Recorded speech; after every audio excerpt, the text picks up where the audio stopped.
The Galactic Alliance had ruled supreme for over 12,000 years. 342 species, 9 million inhabited worlds, and one collective attitude about humans, adorable primitives who somehow hadn't managed to blow themselves up yet. Admiral Vel'Nok of the Dravid hegemony scratched his blue-scaled chin as he stared at Earth on the viewscreen. So they've finally achieved consistent faster-than-light travel without catastrophic hull breaches. Charming.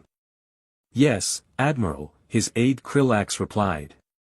They're requesting formal admission to the Alliance and military technology exchange. Vel'Nok's secondary breathing holes flared in amusement. Military technology exchange? With us? That's like a toddler offering to teach calculus to a quantum physicist.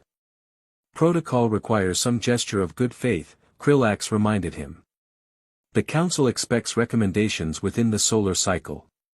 The Admiral's membrane slid over his 4 eyes as he pondered. What about those Grav 7 pulse rifles from the Nessic campaign? The ones with the targeting matrices that drift after 6 hours of continuous use? Sir, those are 3 centuries outdated. Perfect. Package up 10,000 units, some maintenance manuals, and basic schematics. We'll call it a diplomatic welcome package. They'll be grateful. We meet protocol requirements, and we don't risk giving actually functional weapons to a species that still thinks reality television is entertainment. 3 Earth months later, Ambassador Krillax sent his first concerning report. The humans had not only mastered the weapons but had begun making modifications. Nothing particularly impressive, Vel'Nok assured the Council. Just basic calibrations. A primitive species finally figuring out how to read an instruction manual properly. Nothing to worry about. 6 Earth months after delivery, senior technician Zorla Pax from the Alliance Engineering Corps was sent to evaluate the humans' progress. Her report was filed directly to Admiral Vel'Nok's private terminal. You cannot be serious, Vel'Nok muttered as he read. They did what to the ionic stabilizer? Pax, a diminutive Malorian with 6 arms and an exceptional understanding of weapons systems, gestured with her upper limbs in excitement. They bypassed it entirely. They said it was, and I quote, unnecessarily complicated and clearly designed by someone who hates service technicians. They replaced it with a system that uses ambient electromagnetic fields to. Spare me the technical details, Vel'Nok interrupted. Does it work? Work?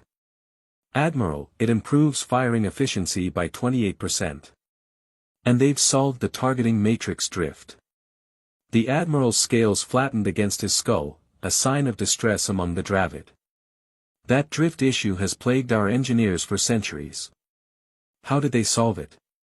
Something they call, good old-fashioned mechanical engineering. No quantum algorithms, no AI assistance. Just physical modifications to the housing and recalibration of the base harmonic frequency. Pax's voice dropped to a whisper. They said it was pretty obvious once they took it apart.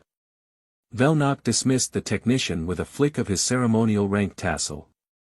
This was concerning, but surely an isolated incident. Humans were still new to galactic technology. A lucky breakthrough, nothing more. 2 Earth months later, Vel'Nok's confidence was shattered when Lieutenant Commander Roz Harper of Earth's United Defense Force requested a meeting. Harper was a tall human with dark skin and a perpetual half-smile that Vel'Nok found unreadable. Did it indicate amusement? Contempt? Gas? Impossible to tell with humans. We appreciate the Grav 7 rifles, Harper began, but we've noticed some fundamental design flaws that we've taken the liberty of addressing. Flaws? Vel'Nok's secondary heart began beating faster. Those weapons were state-of-the-art when they were developed. Harper's smile widened. Of course they were. And I'm sure the Alliance's current weaponry is significantly more advanced. But we've managed to make a few tweaks that might interest your engineers. Tweaks, Vel'Nok repeated flatly. Nothing major. Just increase the power output by 40%, reduced weight by 30%, eliminated the overheating issue, and created a modular attachment system that allows for adaptation to 15 different combat environments without requiring full reconfiguration. Vel'Nok's scales now stood fully erect, the Dravid equivalent of cold sweat. That's impossible. Our best engineers worked on those rifles for decades. Maybe they overthought it. Sometimes fresh eyes see simple solutions. Harper shrugged. We'd love to demonstrate our improvements at next month's Alliance Security Summit. Consider it our audition for joining the Defense Consortium. After Harper left, Vel'Nok immediately called an emergency meeting with the Weapons Development Division. How concerned should we be? He asked Chief Engineer Eklo Ven, a Quantellian whose species had pioneered much of the Alliance's weapons technology. Ven's crystalline form shimmered anxiously. If their claims are accurate. Very. The Grav-7 platform was intentionally limited to prevent catastrophic power feedback. If they've truly increased output by 40% without destabilization. Then what? Then either they're lying, or they understand something fundamental about our technology that we've missed for centuries. Vel'Nok dismissed the concerns. Humans were clever, he'd grant them that, but revolutionizing Alliance weapon design? Preposterous. He authorized the demonstration at the summit, expecting it to be an amusing diversion at best, or a spectacular and educational failure at worst. Either way, it would put these upstart humans in their proper place in the galactic hierarchy. Besides, what real damage could they do with some ancient pulse rifles that even the Alliance considered obsolete junk?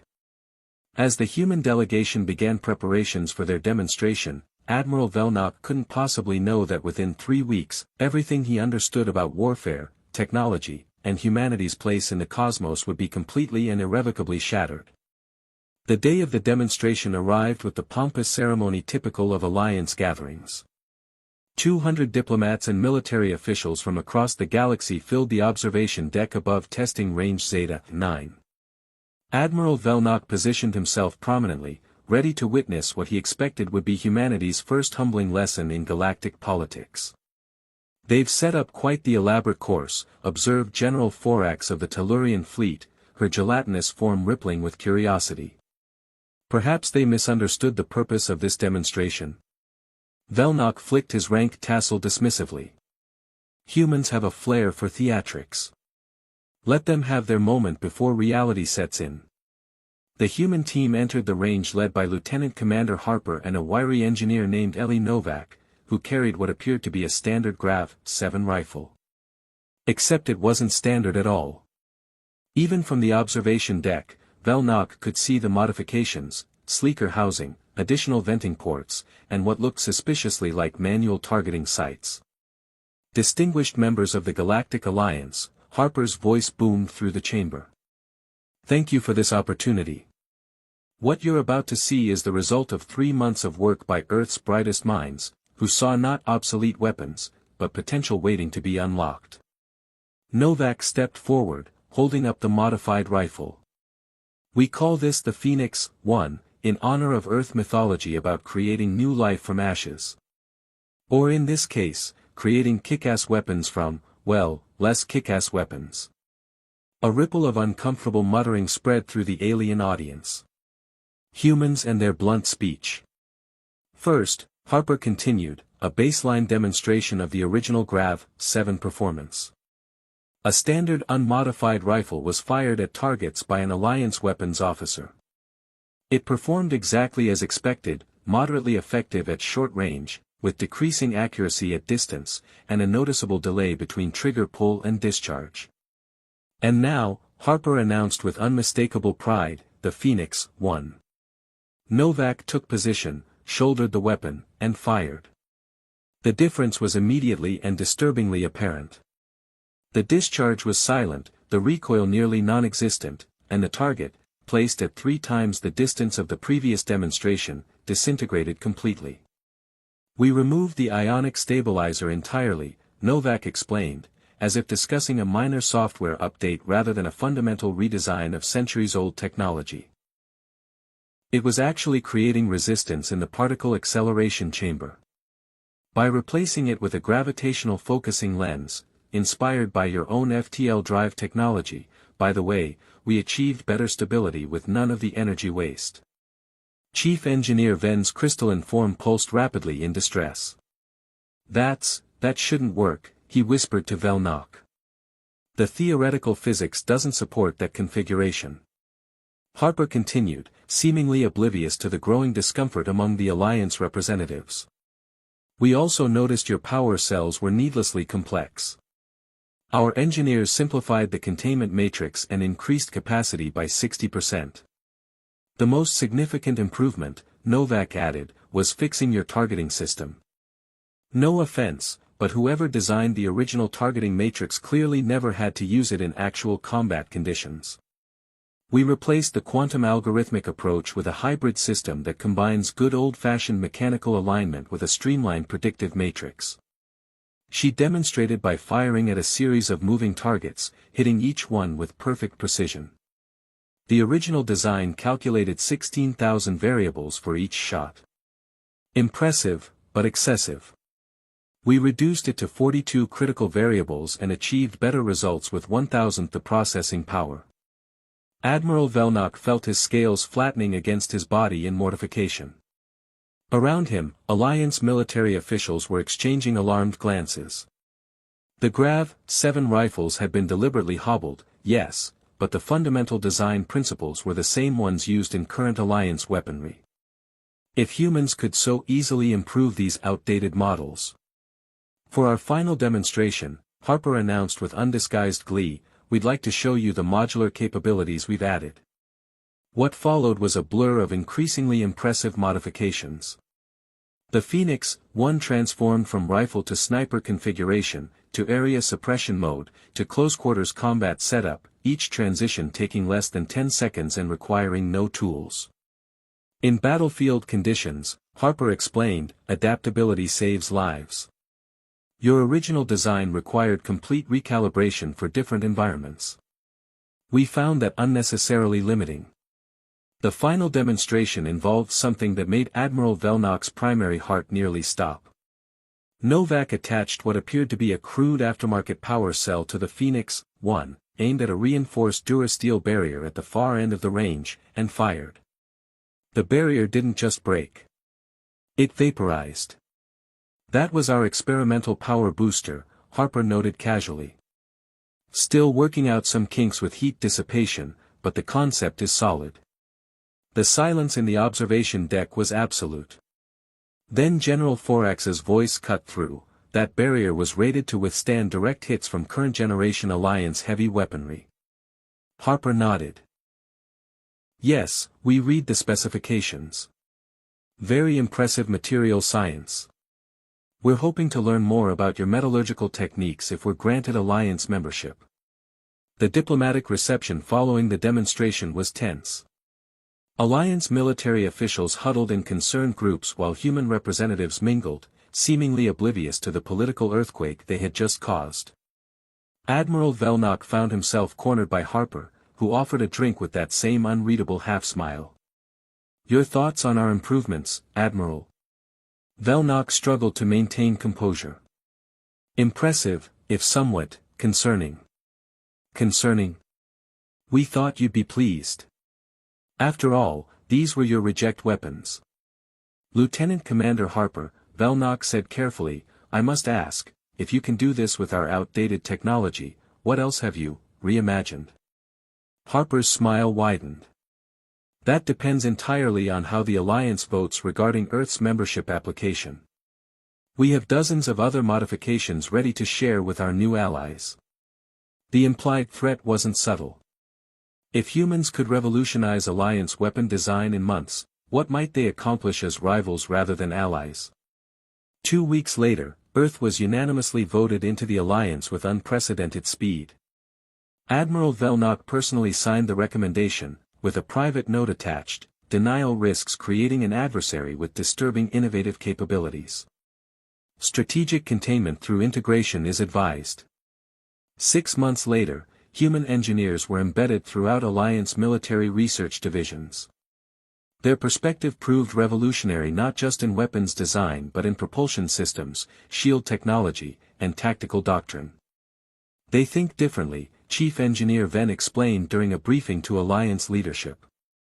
Where we seek elegant solutions through advanced theoretical models, they embrace pragmatic imperfection.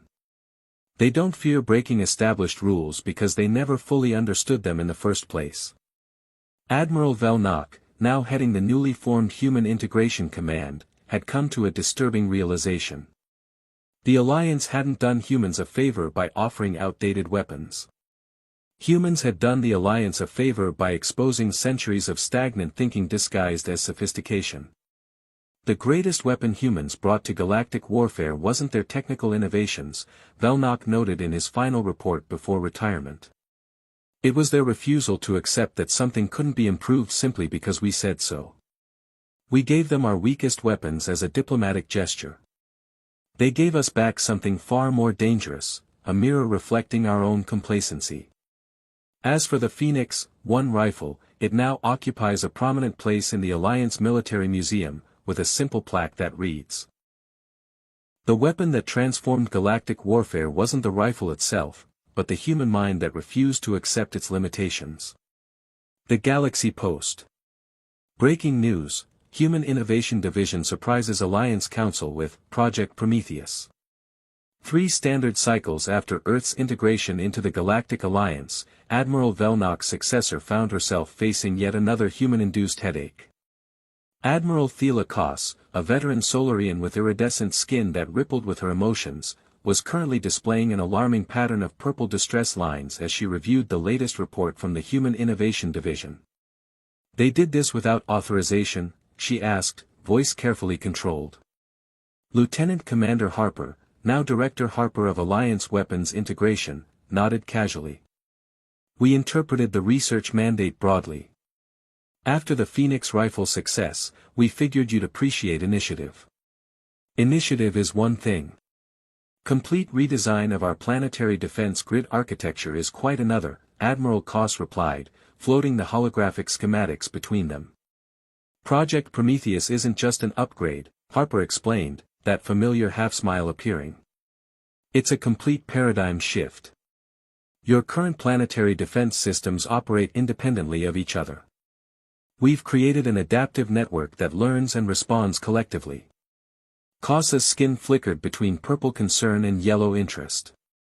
"The computational requirements alone would be manageable with the right approach," interrupted Ellie Novak, now Chief Engineer of Special Projects. "Alliance systems use dedicated quantum processors for each defense node. We've developed a distributed processing model using simplified nodes that share computational loads. Fewer resources, better results." Admiral Koss studied the schematics more carefully. "This would require replacing defensive infrastructure across 9 million worlds." "Not replacing," Novak corrected. "Adapting. The beauty of our design is its backward compatibility. Old systems get new life. Just like the Phoenix rifles." The demonstration that followed left the Alliance Defense Council speechless. Project Prometheus didn't just improve planetary defenses, it transformed them from static barriers into dynamic, intelligent shields that anticipated attacks and adapted in real time. Later, at the ceremonial approval reception, Admiral Koss found herself standing beside former Admiral Vel'Nok, who had come out of retirement to witness the historic moment. "You warned us," Koss said quietly. "In your integration report. You said humans wouldn't be contained by our thinking." Vel'Nok's scales rippled with amusement. "I was wrong, though. I thought strategic containment through integration was the answer. I didn't realize." "Realize what?" "That they would integrate us instead."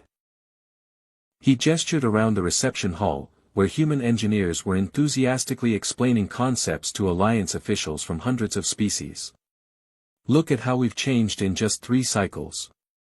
Our protocol-bound engineers now prototype designs before completing theoretical models. Our military strategists run what humans call war games instead of mathematical simulations." Admiral Koss nodded slowly. The Council is concerned about how quickly human methods are spreading. Of course they are. Change is terrifying. Vel'Nok's secondary breathing holes flared slightly. But tell me honestly, is the Alliance stronger or weaker since humans arrived? Before she could answer, alarms blared throughout the station. Both admirals rushed to the command center, where tactical displays showed an unprecedented sight. A Gorvan marauder fleet, pirates who had plagued border systems for centuries, was being systematically disabled by the prototype Prometheus defense grid around a previously vulnerable colony world. "It's working even better than projected," Harper announced proudly as they entered. "The adaptive shield configurations are disrupting their targeting systems completely." Admiral Koss watched in amazement as centuries of galactic security doctrine were rendered obsolete in minutes. Her skin finally settled into a deep blue of acceptance. "Perhaps," she said quietly to Vel'Nok, "we should have given them our best weapons from the start. Imagine what they might have done then." "Oh no," Vel'Nok replied with newfound wisdom. "The true power of humans isn't in what they're given, but in what they're challenged to improve. Their greatest weapon was never technology, it was perspective."